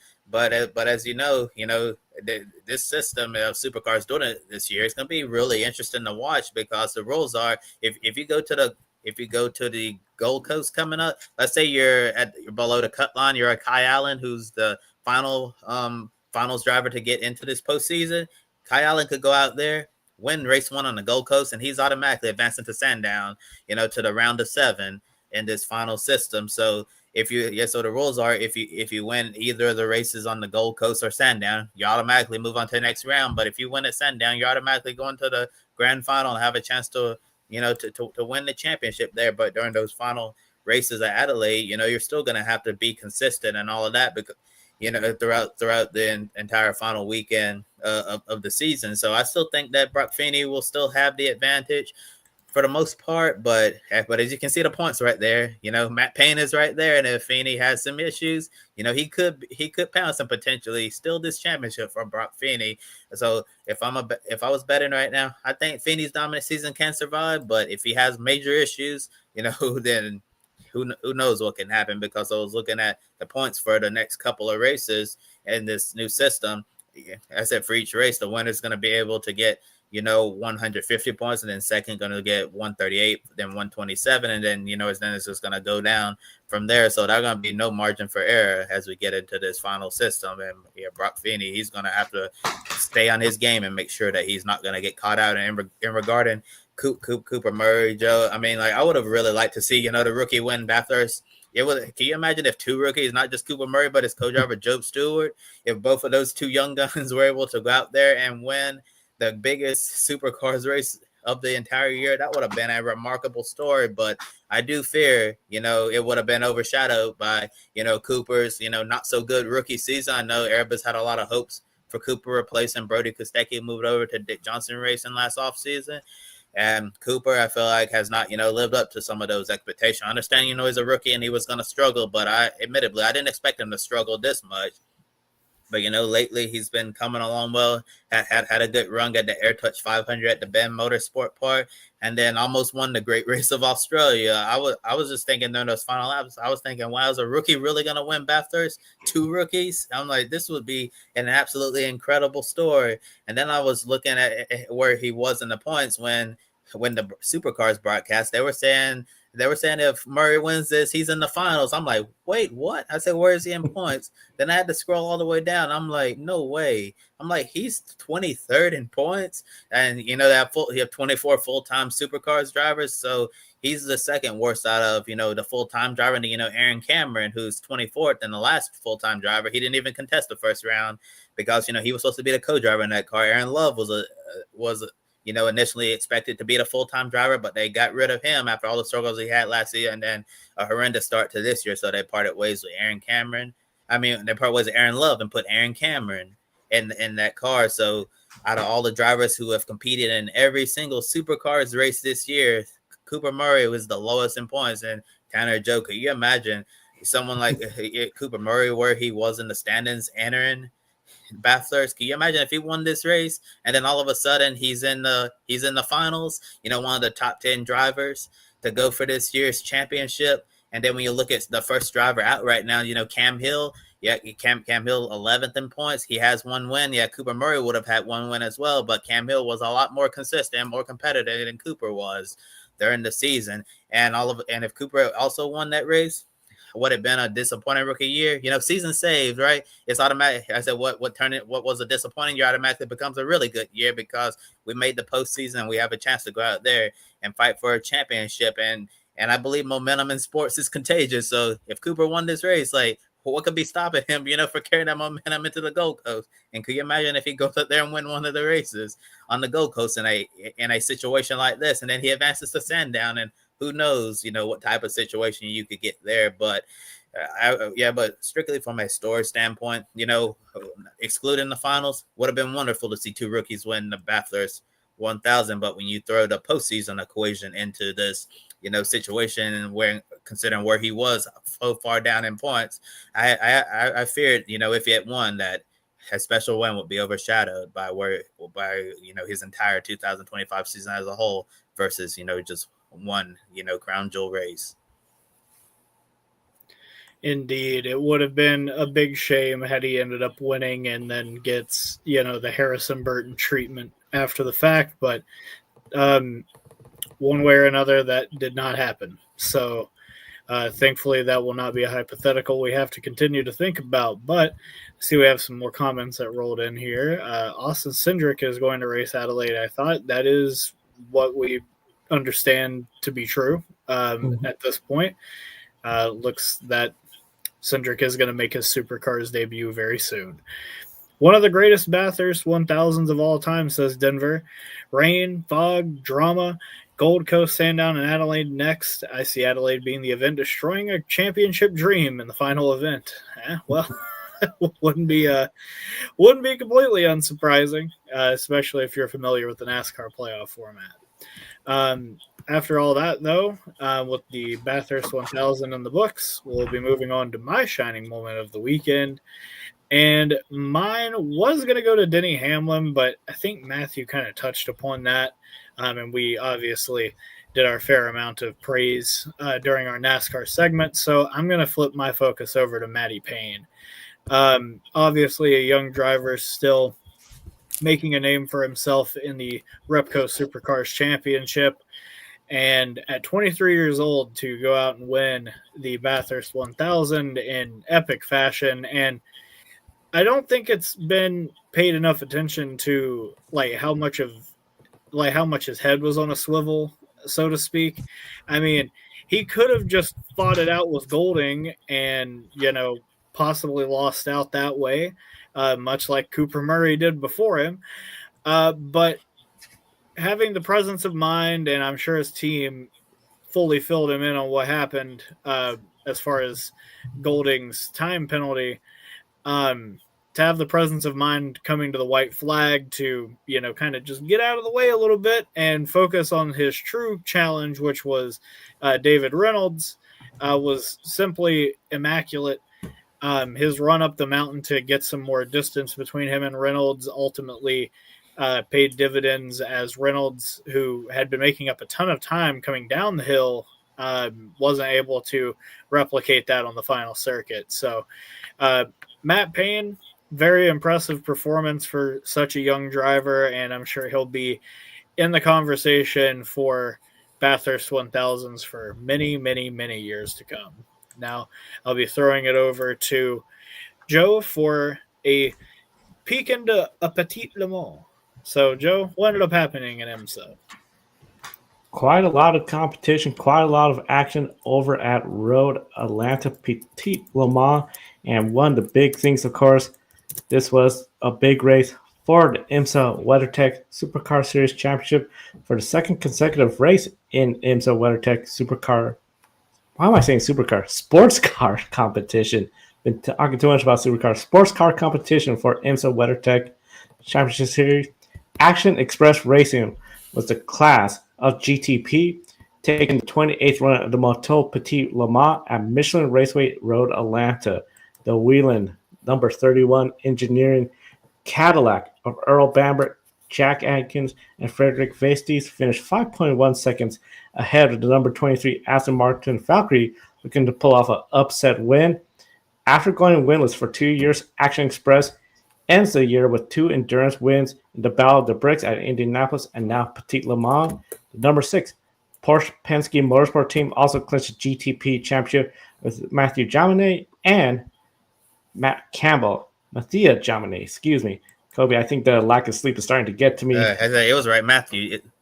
Oh, yeah, it's the lack of sleep. yeah. Don't second guess yourself. Supercars, sports cars, a lot of racing, but it's also much fun. I have to ask you though, Action Express, they're having a lot of fun. Just what they've been doing the last 2 race weekends with these wins. Is Action Express officially back? And what do you make of the number 6 Porsche Championship winning season?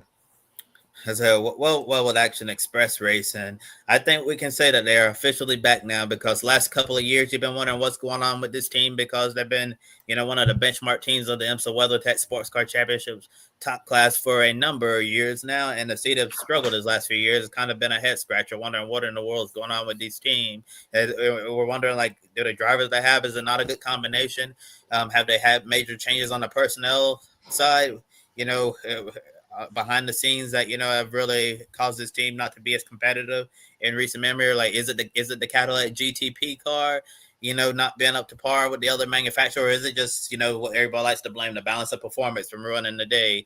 But regardless of what it was, it seemed like Action Express is hitting on all cylinders right now. I think they have 3 really good drivers in Earl Bamber, Jack Aiken, Frederick Vesti, and we don't know for 2026 yet what their driver lineup going to look like, but given the momentum that they have heading into the next year, I think it would be a really good idea if they were able to retain all 3 of their drivers, because Bamber, Aiken, and Vesti seem to be a good trio right now, winning the battle in the bricks of the IMS road course, and then obviously taking Motul Petit Le Mans. And I know they didn't win the championship this year, but I think Action Express, regardless of who's behind the wheel, I think that they should be one of the early championship favorites heading into the 2026 season. And also, I believe Jack Aiken ended up finishing second in the championship at the end of the day, because of the troubles with with the number 7 Penske Porsche not able to get up there and fight them for the win. Yeah, and a really good end in the year for Action Express Whelen Engineering Squad. And the number 6 Porsche, huge congratulations to Matthew Jomine and Matt Campbell. Great season for them. And I think what won them the championship at the end of the day was being more consistent. I know at the beginning of the year, that number 7, Nick Tandy, Felipe Nasr, they were, completely, dominating at the start of this IMSA season. And then, as we got deeper into the season, they had a lot of bad races towards the end where they were finishing, at the back of the class. And it just wasn't, a good thing at all for that number 7 Porsche. And it was really the number 6 of Jomine and Campbell. They stepped up to the occasion. Yeah, they didn't, get all the wins compared to the number 7 at the beginning of the year. But the number 6 team, they remained very consistent. They did a good job points racing, limiting mistakes, and they were able to march the way to the championship by being mostly consistent throughout the year. They didn't need to go out there and win every race, but they were, but they did a really good job, running their own race and collecting the points they needed to collect and limiting those mistakes that we saw from the number 7 Porsche. So that's why the number 6 ended up claiming this championship at the end of the day, and Porsche as well. I know that we recently talked about the big news from Porsche on the Grid Tonight show that they're going to be scaling back their factory involvement, in this prototype class globally. They're not going to be in the World Endurance Championship with the factory team. The factory team is only going to be in IMSA next year with Porsche Penske Motorsport. So it's good that they're sticking around and they can potentially run it back in 2026 and try to get another GTP championship, since the factory team won't be in the World Endurance Championship. I know they're hopeful to have some privateers out there, potentially, getting another car out there from Proton competition on the World Endurance Championship stage. But in regards to IMSA, glad we're going to have this team back next year to try to get another championship. And I believe by the end of November, we're going to know who's going to be in these cars next year, because with those Porsche factory drivers from the World Endurance Championship available, maybe we could see some shuffling, especially rumors of some of these Porsche factory drivers potentially going to rival manufacturer. And also wanted to give a call give a good call to the Grid Endurance Performance Index leader, Lawrence Van Thor. He had to unexpectedly, drive more than he thought he would, because Julian Anlauer, who was supposed to be in the number 6 Porsche, he had a medical emergency before the race and could not compete. So Lawrence Van Thor, he had to do double duty, handling driving duties in the number 6 and the number 7 Porsches. Yeah, amazing effort from him this race weekend. Looking forward to Wednesday when Matt White will have the Endurance Performance Index newest update. See how the top 10 shapes up. Let's shine the spotlight on the class winners in GTD, which was won by the number 21 AF Corsica Ferrari Alessandro Piguini. We have Simon Mayan and Lailu Wadu, who is a female driver. I remember years ago, Daniel Sherry and I would talk about her in sports car racing in Europe. Well, she had a remarkable 2025 season as a Ferrari factory driver at Petit Le Mans. She not only won in class, but she also set the fastest lap time of the race in GTD and took home the Michelin Endurance Cup title with her teammates. In the European Le Mans Series, with one race to go, she's leading the LMGT3 championship after winning twice at Paul Ricard and Silverstone. Is she going to be getting enough credit, Kobe, for the accomplishments she is achieving in sports car racing with Ferrari? No, I don't think Lila Wadu is getting enough credit for what she's been able to do these last couple of years in sports car racing. I know last year she raced in the GT 300 class over in Japan in the Super GT series. And she was supposed to come back and run that series this year, but they pulled that program the last minute for her to focus on racing full time in the European Le Mans series and also running the IMSA Michelin Endurance Cup races. And you mentioned, Joe, she's already won twice this year in LMGT3 in the European Le Mans series, and she's one race away from becoming a European Le Mans series LMGT3 champion. So that would be another accomplishment on her resume. I think what she did in this Petit Le Mans was extremely impressive. I remember a few years ago, Dorian Penn, who's currently running in F1 Academy full time. She was I believe in an Iron Dames Lamborghini, and I remember she drove in front of the entire GT field. She wasn't, although she was in the GTD class, she was actually had all the GTD Pro cars, and I thought that was mightily impressive from Dorian Penn to be able to do something like that and be extremely fast. But I'm also equally impressed with what Lila Wadu was able to do because Petite Le Mans, is special when you end up winning, in class, obviously, but she's also an endurance cup champion, and then she's at the fastest lap in the entire GTD class, which is absolutely remarkable. And you think of all of the great drivers in there, and I think out of all the GT drivers, I believe she might have been the second fastest between GTD Pro and GTD combined. I believe Albert Costa, who's in GTD Pro with Dragon Speed, I believe he set the fastest lap time based on what I saw yesterday from the timing and scoring yesterday after the Petite Le Mans. And think of all the factory drivers you have in GT racing, and looking at, and then you compare it to Lila Wadu, to be able to be as quick as all of those major factory drivers. It says something that shows exactly why Ferrari made her their first female factory driver in their history, because they believe in her and know that she can get the job done in sports cars. And also some of the other things. Just kind of remember, she won LMP2 last year at Watkins Glen in the Salem 6 Hours of Glen, and also in a couple of years ago, I believe she became the first one of the first females to win a World Endurance Championship race. She was in the LMGTM class. I remember she won at the 6 Hours of Spa, which was an extremely impressive victory as well. So I look for Ferrari to continue giving Lila Wadu a lot of great opportunities in the future. I believe she also participated in one of the rookie tests, in the World Endurance Championship as well. You got to drive the Ferrari hypercar, and I believe out of all the drivers that participated, she was like in the top 5 fastest, in the hypercar class. So hopefully she'll end up getting some fun opportunities in the future. And I think it would be really cool if she ended up moving to the hypercar class with Ferrari in the future. That would be great to see her in the future with Ferrari. The accomplishments she has done, I think it really shows the kind of racer she is. Especially been fortunate to follow her career early on. See her now at this level, I think it's just really a testament of what she can do behind the wheel of the car, and hopefully results in more opportunities. Now looking at some of the other class winners from Road Atlanta, including each class champion. The number 11 TDS Racing Prototype won the LMP2 class with Mikkel Jensen, Hunter McElroy, and Steve Thomas. However, it was the number 99 from AO Racing taking home the LMP2 title with Dane Cameron and PJ Hyatt. Number 48, Paul Miller Racing BMW won the final GTD Pro Race of the Year with Dan Harper, Max Hesse, and Connor DeFelipe. But the GTD Pro champions were the number 3 Corvette Racing by Pratt Miller Motorsports team of Antonio Garcia and Alexander Sims. GTD, the number 57, Winward Racing Mercedes of Philip Ellis and Russell Ward took home the season-long hardware. What a season of competition we had, Kobe. The 2026 season kicks off January 24th with the Rolex 24 Hours at Daytona. Any final thoughts on the 2025 IMSA season?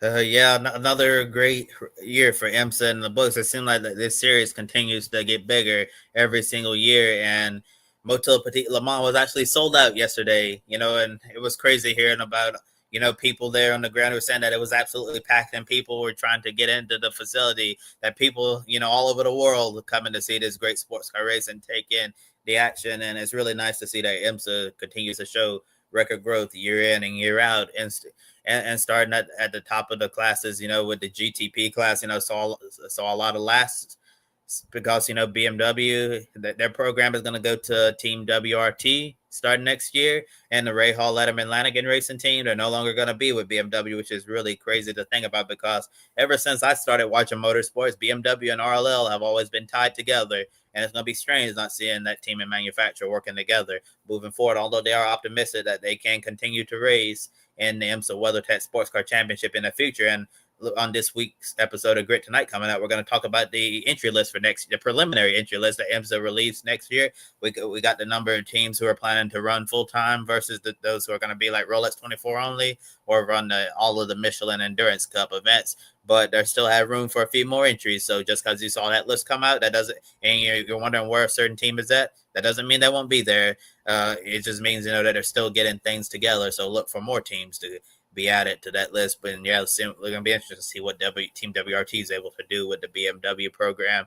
And then the Aston Martin Valkyrie coming in, later on in the season. It's been really nice to see how that car has grown, not just here in IMSA, but also on the World Endurance Championship stage as well. I remember when they first started off, they were running at the back of the classes, and now they're actually competitive. And if they get a full off-season program, development in, show up at the Rolex 24 next year, who knows how well they're going to be able to perform, because getting a runner-up at Petit Le Mans yesterday, that was a lot for, the harder racing team to be really excited about it. And also happy the Lamborghini saw the finish as well. I know Lamborghini, they've really struggled with that prototype program in IMSA, and I know they were in the World Endurance Championship as well last year, but that car is going to be going on hiatus in 2026, and maybe they come back in 2027, maybe not. But if this was the final race for the Lamborghini, I'm glad they were able to I'm not going to say go out on top, but go out on a positive note, because as many struggles that car has had, I'm glad the Riley organization was able to find something with that Lamborghini and at least get it to a point where it's running competitively. I thought Roman Grosjean and his co-drivers did an awesome job yesterday at Motil Petit Le Mans to get that done. And LMP2, Stephen Thomas, talked about him, getting a win here. He announced over the weekend, that he's going to be, leaving IMSA competition at the end of this season. So his last race was yesterday at Petit Le Mans. Stephen Thomas, he's a gentleman driver, come on the racing scene later in life, but he has been extremely fast and one of the top gentleman drivers in the LMP2 category. So got to tip my hat to him for picking up racing as quickly as he did and going out there and doing some really great things with his life in that regards. And also want to give shout out to Dan Cameron as well in LMP2 for taking home an LMP2 championship with AO Racing and PJ Hyatt, because I remember last year at Petit Le Mans, Dan Cameron just ended up winning a championship with Porsche Penske Motorsport. And what did they do? They ended up firing him, moving on. And then Dan Cameron didn't have a ride. And then he got picked up in LMP2 and ends up winning a championship the very next year again, but in a different category. So that was great for him. And also Corvette as well for getting that GTD Pro Championship as well. No, Antonio Garcia, when they interviewed him yesterday, he was, very emotional talking about it because it's been a while since he won a championship. And Antonio, he's a lot older now. He's not getting any younger. So yeah, I could tell the emotions, were potentially related to him. Maybe not, understanding that he doesn't really have much time left racing in IMSA for these championships. So he wanted to soak in the entire moment. And what more can I say about Winwood Racing? That's the first three letters of their team name says it all. WIN, win, because it seems like that's all they do. Philip Ellis, Russell Ward, Indy Donchi, those three have been remarkable in the GTD class, and I look for more success for them in 2026 and beyond. But just to put a bow on it, Joe, real happy with everything I've been able to see in IMSA this year. You know how much I'm passionate and love this sports car racing series, and I guess we'll just do it again next year. And I believe they said yesterday we had 105 days until the Rolex 24 Daytona, and one day later we're at 104 now until we get ready for 24 hours of racing on the high banks of Daytona. Yeah, before you know it, it's going to be here. Before you know it, we're going to be talking about 2026, not just in silly season, but just in general as we get closer and closer to the racing season. With that said, 2025 is getting closer to the end. That includes the grid ranking. Here is the grid ranking for week 28. We'll have the full graphics on social media on Grid Network TV. Of course, as we mentioned long ago, Alex Palou has already clinched it. But when you look at the top 10, some couple key changes. Denny Hamlin has moved up from 8th place up to 6th place. This places Alfred Evans down a position, Lando Norris down another position. But Christopher Bell also moved up to the top 10, 9th. This moves Pato O'Ward down to 10th and drops Calgary Pera to 11th. Next weekend, we got a lot more racing going on. And, of course, the grid ranking, week 28, will be full posting on across social media. Encourage everyone to check out social media as well for all our content, including video clips. I know yesterday, Kobe, one of the big things that was really circulating around social media was when we saw from here in our state of Oregon, the Duck talking some smack about IndyCar. And, well, I think the Indiana Hoosiers challenged the Firestone Firehawk, got a big win. Encourage everyone to check us out on TikTok, where we were live streaming behind the scenes of the pre-race show. Plan to do that again next race weekend, show all the viewers what it takes to put together this great show with such great people. With that said, I think it's time to enter our shining moment, Kobe. Yeah, and I think the Oregon Duck there learned his lesson from from trying to talk some trash. Yeah, instead of not able to back it up, really calling the Indy 500 Walmart F1. Well, Indiana walked in there, and walked all over the Ducks. And I guess the Hoosiers are having duck for dinner tonight to celebrate and that big victory in college football. But yeah, time for our one shining moment from this racing weekend. Whether you're watching here live or on replay, let us know down in the chat what's the one thing that stood out to you the most from all the racing. We saw a lot of great action in motorsports, whether it was from the NASCAR weekend at Las Vegas, the Moto Petit Le Mans from the IMSA WeatherTech Sports Car Championship, or the great race of Australia, the Bathurst 1000. And Joe, I'll start with you. What's your one shining moment? My shining moment is coming from the Repco Supercar Series. It's going to be the Bathurst 1000, but I want to pay more special shout out to all the volunteers, the track marshals, the people that make this race possible. It is almost, I would say, universal. If you have racing going on, there are a lot of volunteers that make that event possible. From the Grand Prix of Portland, when we were here and how we took pictures of the marshals, thanking them for what they were doing, to other events, whether it's karting level, to this kind of level, to Bathurst 1000, which had over 190,000 in attendance. So many people make this event work to allow their drivers to go out there and put on a great race, to allow the fans to enjoy the race. And these marshals, one of the things that really stood out was as we were getting down to the last 3 or 4 laps and that fog was rolling in the mountain, they were saying if the marshals started radioing saying, hey, we can't see each of the marshal posts, we may have to throw a safety car, maybe even end under the yellow. That was something where these marshals, they want to see a good race because they're enthusiasts about motorsports as we are. They really went above and beyond at the Bathurst 1000 and allowing that race to finish out, just going that little bit extra to ensure everyone can see a very, very thrilling end to a very thrilling race. So for me, the marshals from Bathurst, I'm giving to them my shining moment.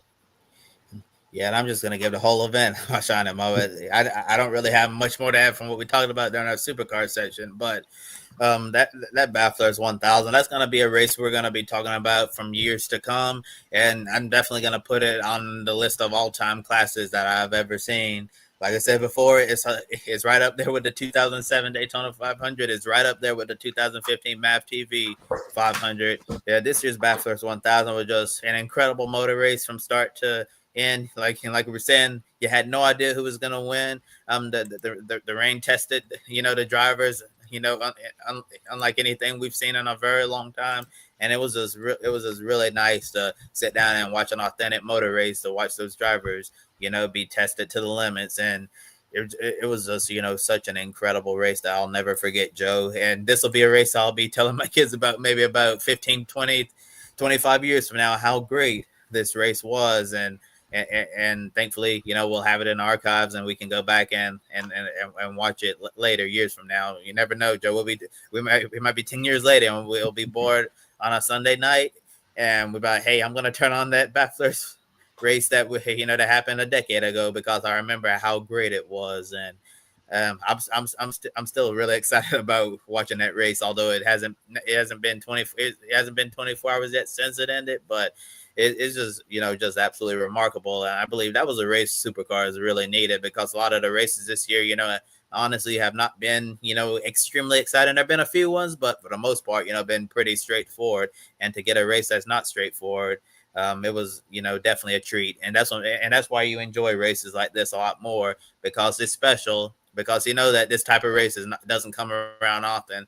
I believe that this race was a once in a generation type of race, that you're not going to see a race that had everything that was exciting from beginning to end like this for a very long time. I feel like the last one was the MAV TV 500 a whole decade ago.